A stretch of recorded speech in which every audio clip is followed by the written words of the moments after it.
Let's move on now to the US election because Kamala Harris has come under fire for seemingly shifting her identity based on her audience. Have a listen to this rally in Detroit and pay close attention to the accent. You better thank a union member for the 5-day work week.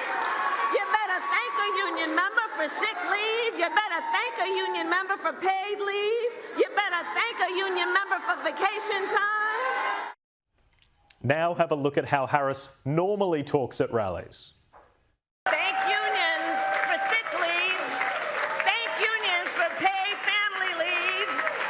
Thank unions for your vacation time. Well, the contrast sparked this awkward moment at a media briefing with White House Secretary Karine Jean-Pierre when she refused to entertain a question from US journalist Peter Doocy. Since when does the Vice President have what sounds like a Southern accent? No idea what you're talking about. Well, I mean, this is... she was talking about unions in Detroit using one tone of voice. Is this something that same you think... line. Okay, Peter. That she used the same line in Pittsburgh, and it sounded like she at least had some kind of a Southern drawl. I mean, do you hear the question that you're... I mean, do you think Americans seriously think that this is an important question? They care... You know what they care about? They care about the economy. They care about lowering costs. They care about health care. That's what Americans care about. So that's what they want to hear. This is something... They care about, your colleague just asked me about, what basically we talked about, went back and forth about democracy and freedom.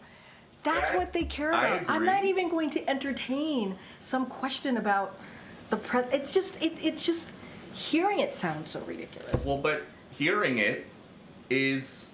The question, I'm talking about the questions is just insane. Is that how she talks in meetings here? I'm just, Peter, we're moving on. Sophie, let me bring you in here. Two things I want to discuss from some of those clips. One, it's the identity issues that are plaguing the campaign. And you've got the Democrats who are suggesting it's potentially racist to point out that there is a bit of shape-shifting going on, that this personality is morphing depending who Kamala Harris is around. But then you've got the press secretary, Karine Jean-Pierre, and she is buffering away any questions, refusing to entertain it, suggesting that it's more important to talk about democracy. I mean, these people should be able to answer these questions, firstly. But also, is it not fair enough that we can listen to reality, watch, and see that clearly there is an accent being put on?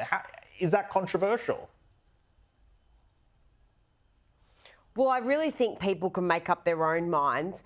No matter how much spin you try and put on this, the American public is not stupid. So they will make up their own minds regardless of what they are told. But Kamala Harris is constantly under attack. She's known for her laughing, sometimes repeating her lines over and over again before they become tiresome. She giggles when she tries to avoid questions. So she's often ridiculed for her way of handling the media. And this is obviously a problem because she has done, as we know to date, very few media interviews apart from that one sit down to date that she did last week. So I think she has to be careful with the way that she puts her messages out there to the American public, because this is an easy way for the Republicans to criticise her. Yeah, it's a really good point. And look, the only thing that it demonstrates is there is a degree of it being a little bit fake. Yes. And I do think it's a mistake to focus too much on it as being like this massive issue with her. It just demonstrates it's kind of, how genuine are you? But there's also contradictions that emerge in her policies, such as from a border perspective, what she did with the current administration, which she is a part of. What is she going to do now? And to Sophie's point, if she doesn't bring herself forward to do some of these more critical interviews, and that's not what we saw last week with that CNN one, then these aren't probed. And we're kind of just living this lie that this person can shapeshift without criticism. You can't draw any attention to it. Otherwise, you're the one who's being immoral. Well, that's right. Shoot the messenger, isn't it, Deluxe? But Yeah. I think when she's in those sort of forums where she's talking to a mass group of potential voters, just be herself. They want to know what she's going to be like, what her policies are, what's she going to do if she's actually elected to the job of president. But she doesn't give that information away. Instead, it's sort of silly voices, and it's quite patronising in that environment. A lot of slogans too. And she's talking to union crowds at both of those clips that we played. Who are very real people. They Very real know, people. But it's a bit patronising to kind of put on the voice that you think someone in Detroit might respond to. Exactly. Or maybe it's some sort of bizarre skit from her influencer mates who are going to sort of pump it out and say hashtag just like us. I don't know. It's just a waste of time for the people who were there, because they want to know what her policies are, and maybe it is a ruse to cover up the fact that she doesn't really have any authentic policies at this stage that we're aware of. It's a really good point. And Sophie, just finally on this, do you think that the media in the US, for the most part, is scrutinising her enough? Or do you think that we're in a situation where many people are just trying to walk her through to this job?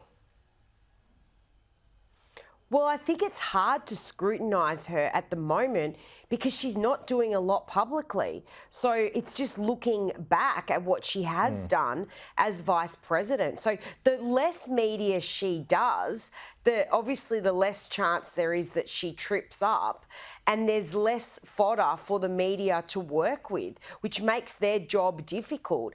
But as we know in the American media, it is largely left-leaning, and they will be hoping that she wins the presidential race.